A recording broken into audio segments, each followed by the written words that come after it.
my outer reality is a direct reflection of my inner reality. Is that correct? It is, but what you see on the outside doesn't necessarily mean that it's an absolute one-to-one reflection of things or issues that you have to necessarily pay attention to the same degree that someone else might, who might be sharing a similar reality with you. In other words, it's an orchestration, and sometimes when you interact with things, situations, circumstances, people, objects, what have you, there may be an orchestrational reason for you to be there, but that doesn't necessarily mean that what someone else is experiencing is exactly what you need to work on. Okay. You may just be there for them to support them in their ability to work on it too. But you have to have an honest self-assessment as to what it is that's actually there for you. Nevertheless, it's still a reflection because you're willing to be part of that orchestration. So it reveals that to you, if nothing else. So my reflection and reality, if it will, has been telling me some different things lately that I would like some clarification with. All right, with. such as? The globe being round or flat. Yes, well, you know the globe is round. Okay. Why would you assume that it's flat? I assume that it's flat because of the eye test. I don't feel like we're spinning. I don't. So what? It made more sense for it to be flat in my Not estimation. really. Not when you understand how things work, it doesn't. Okay. So the flatness idea comes from and is real on another dimensional level, right? The holographic level that projects information that needs no dimension into the idea of realities that then are expressed dimensionally. Okay. So in that context, the Earth is both flat and a globe. But in your physical dimension, it's experienced as a globe. Thank you. It's another dimension that experiences it at flat. Does that make sense? Yeah. Yes, it does. So in this lifetime, do I go from one to another? Well, from you the flat exist to the in globe? all of them. Okay. Versions of you exist in all of them. Right. So you may be cross-connecting to that, and that's why you're wondering whether it's flat or round. Right. But in this third density reality, it's expressed as a globe. But you also are aware of the fact that in another dimension, it's expressed as flat information. Okay. So another thing that has been in my reality lately is the cloning centers have been popping up, and I've been finding out more information on that. Is that a true statement? The Donald Marshall has been coming out with the cloning centers? Not as much as you think. Okay. There are some experiments on your planet with regard to this process, but not as much as you think, and not always in the way that many people assume it to be being used. Okay. So the information coming through Donald Marshall isn't necessarily correct? It's an interpretation that is correct for one particular reality, and you have to decide whether that's the reality you prefer or whether you prefer another. Okay. Remember, I kind of prefer none. All things you can imagine are somewhere happening. Right. You cannot imagine non-existence. Right. Therefore, it's just an issue of, is that the reality you prefer when it's being offered to you? Right. If not, then go in a different direction. Okay. I found myself saying the other day that I had hybrid children, and I didn't even know where that came from coming out of my mouth. Could you Probably please came from one of the hybrid children. Could you elaborate on that for me, please? Well, you understand the hybridization agenda, yes? No, very little. All right. Well, you understand that beings that you typically refer to on average as the gray beings, you're familiar with this? Yes. Conducted a hybridization program because they were really originally humans from a parallel version of Earth that destroyed their world and mutated themselves into the beings you understand as the grays. Right. Not being able to any longer reproduce, they realized that the only way to save their civilization was to find a viable source of human DNA, and that means they had to tunnel into parallel realities, such as yours, where humans still exist in their original form, thus taking genetic material, blending it with their own and a few other things, and creating the hybrids of which my civilization is one offshoot. And there are other children still existing in a variety of ways that are more contemporary with your civilization that will ultimately come and live among you. Thus, beginning the transformation of your world into what we typically refer to as the sixth hybrid race, because there are already 5 others. So in our ascension, we all have different timelines for this, or were we all going together? The ones that decide to be of a similar vibration will experience themselves going together. The ones that have different timelines will not. Okay, it's that easy. It's that easy. All right. And since all our realities are just reflections, can our inner world affect changes like the election and like the upcoming changes? Again, yes, but it's not that you're changing the world you're in. Right. It's that you're shifting to a world that already has those expressions as a reflection of the change in energy you've made within yourself. But remember, you have also made agreements to share some of this and go through certain processes with other people in order to learn things, in order to grow from it. And one of the things you learn is more readily how to shift to realities that are already in existence that are more reflective of what you prefer, by being in a reality that is reflective of what you don't prefer. Makes sense. It does. That's why I said it. So when I am following my highest excitement, sometimes I fight the feeling of I'm not working hard enough, I'm being lazy, and then I have to balance that out. Again, remember that it's all about letting go of beliefs that are out of alignment with that vibration.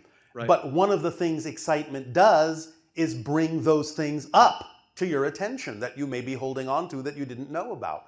So if you are acting on your excitement and suddenly you find that there is a negative feeling, a negative experience, a negative belief within you, then excitement is doing its job by revealing that to you so you can let it go and add the energy to your excitement.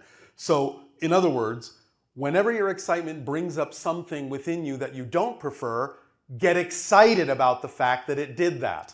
Okay. That's part of the excitement process. Because then once you're consciously aware of it, you have something to work with. You have something to let go of. Okay. If it remains unknown, then you can't do anything about it. Right. So that's part of the process. And so how do I lay that it. down?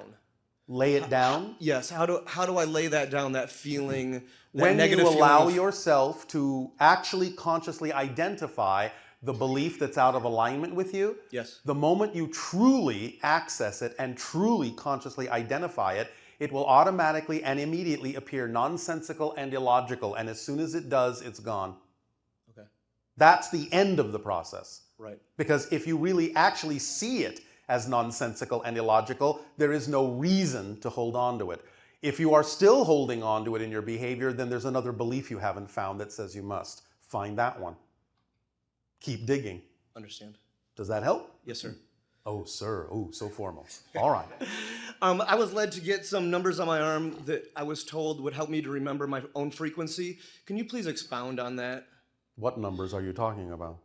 I have a tattoo that says 92.78 on my arm.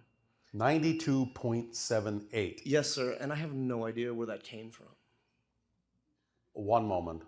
Thank you.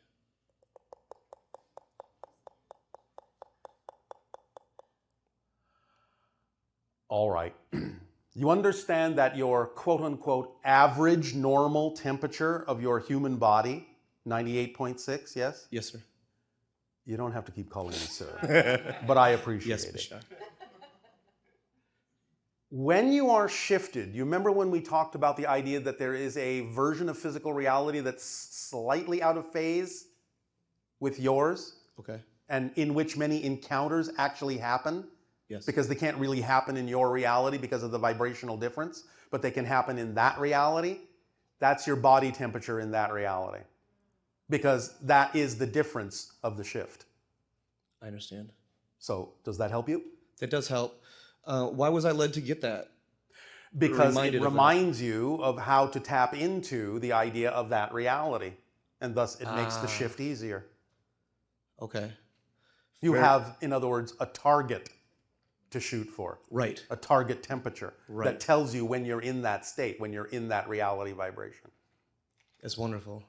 Thank you. I was told I had, by the same, what I felt like entity, I was told that I had a treasure waiting for me. You do. It's inside. Go find it. You are the treasure. Yes. The opening of yourself is the treasure. Right. Okay. So, have fun on your treasure hunt. Namaste, Bashar. Thank you, sir. Good day.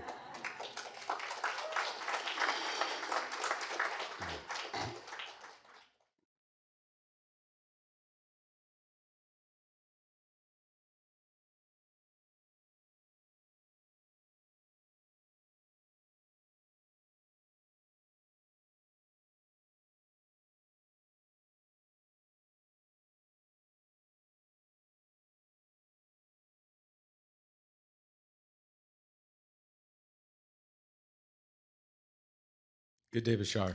And to you, good day.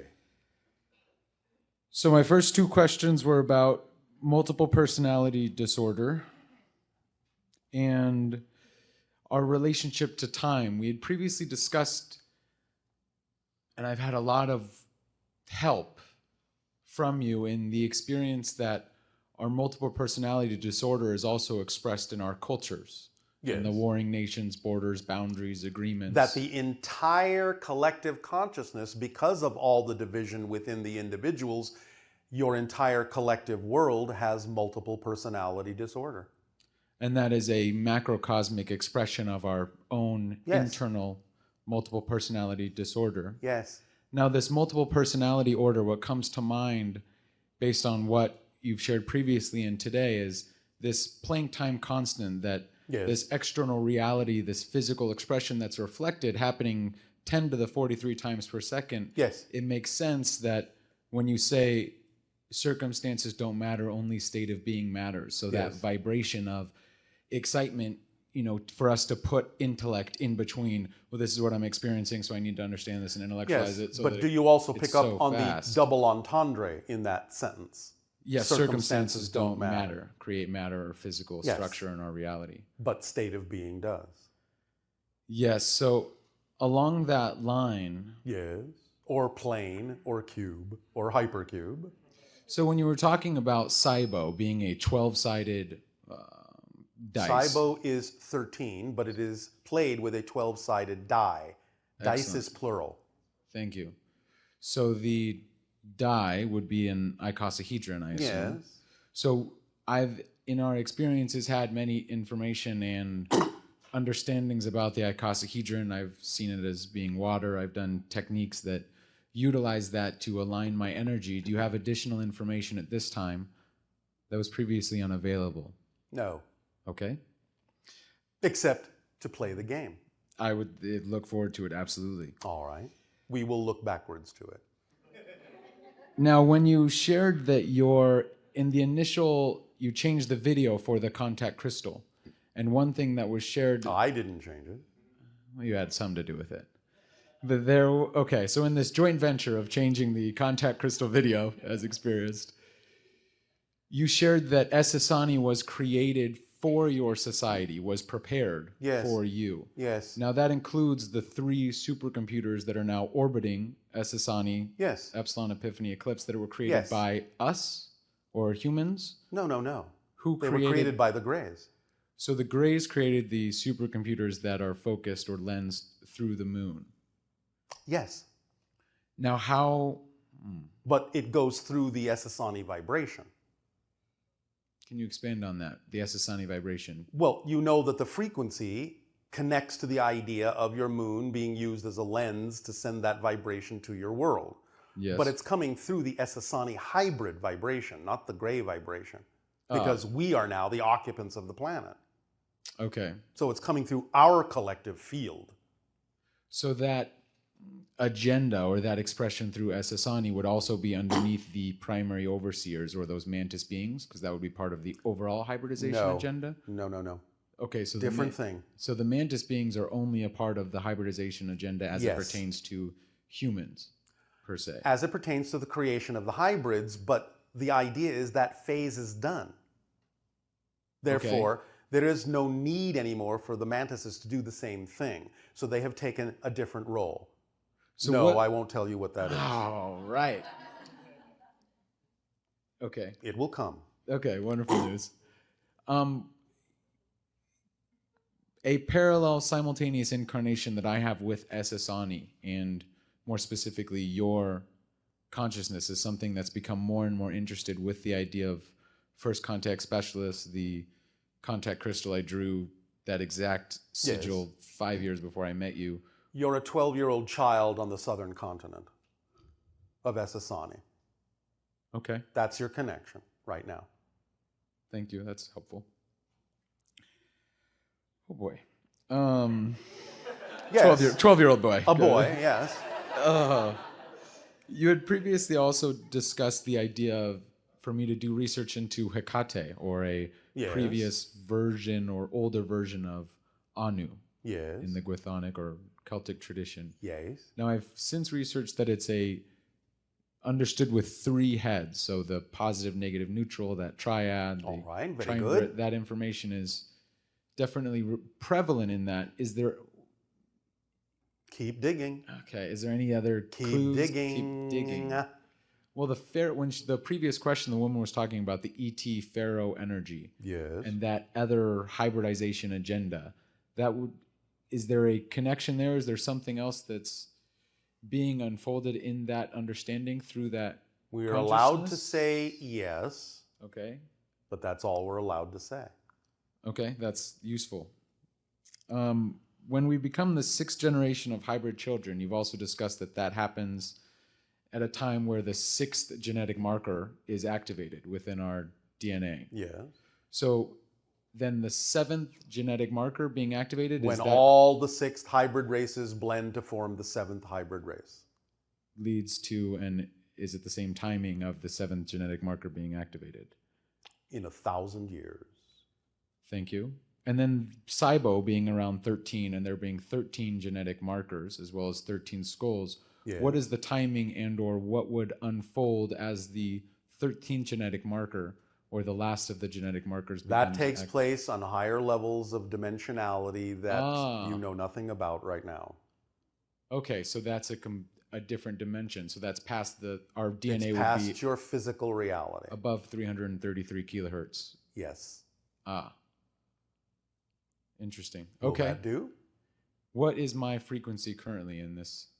At this particular moment, Yes. 127,000 cycles per second, approximately, and sometimes shifting around to about 140.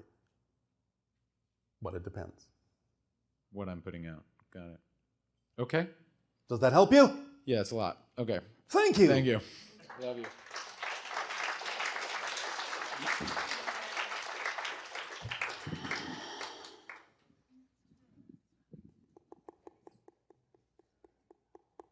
Holy smokes, Bashar. Holy cow. I just want to say thanks to Kate. I had some more questions, evidently, I was supposed to ask you. And one of them is, I seem to see gold ships a lot. And I'm Yes. wondering if you could I have a feeling of who it possibly be, but I was wondering if you might be able to tell me more about those gold ships. Again, the idea is that many of your senses, as you explore consciousness, are becoming more sensitive to seeing what's actually all around you all the time that is heretofore invisible to you. So it's a stretching of the senses. There is some Pleiadian and Arcturian energy in that, what you're seeing. That's what I thought too. Are the Yael present much when I'm doing my ET contact groups? Sometimes, not always. All right. Sometimes there are others peeking in. Nice, nice. I have a question. My mom was always in fear of ETs. I've always been really into them since I was little Yeah. in that experience. And she was in fear of it, and we came to the conclusion that She's had her own experiences. Yeah. Yes. Was that... It often happens in family lines, you know. Definitely. Was there a period, because I had a vision when I actually was having the collapse of my life in such a positive, good way, that changed my life. Yes. I had a vision of me standing around my mom as an astro being, looking at her on a table, Yes. and me actually going into the fetus. Well, again, yes, you can have these kinds of perspectives from a quasi-linear, quasi-temporal, quasi-physical perspective of some of the things that are going on, and can see it sometimes from multiple points of view. Okay. Did they do? Did they do anything to marker me or enhance me as a hybrid Earth human? Again, all that needs to be done is a slight adjustment of some of the genetic markers within your DNA. Okay. So was there music involved? There were vibrations involved that you may translate as music, but not literally in the way that you mean music. Okay. All right. I have a question. Jesus, was he the Prince of Odessa? Jesus. There's a tale about Jesus actually being the grandson of Cleopatra. No. Okay, that's interesting. Not that Yeshua, not the one that is connected to what most of you consider to be your true history. But in a parallel reality, yes. Okay. But not the one that you're concerned with now. I was wondering if you could fill me in a little bit more about maybe how the skull on the Grand Mesa was created. Fill you in with what? Just an Rocks? yes. Well, I've explored up there and I've looked at the eyes. It's actually anatomically correct. Yes. So there's either energy work or something possible. Someone else's job to give you that information, not ours. Okay. Interesting. All right. Fairies, do they exist? They do, but again, in another dimension that some people are sensitive to seeing and others are not. Eventually, as you expand your consciousnesses, you'll be able to interact more fully with what you might call the nature-spirit dimension. I have a question about video games and playing. I have friends that are video game designers and some friends that play video games a lot. Yes. Even if it is of your highest excitement in such ways, if it really matches your highest excitement truly, then you will find that there will be benefit. If it doesn't, then there may be other effects. Okay. And you have to take it on a case-by-case, person-by-person basis. You cannot make a generalization out of it. Interesting, interesting. And that will do for now. Thank you, sir. Thank you.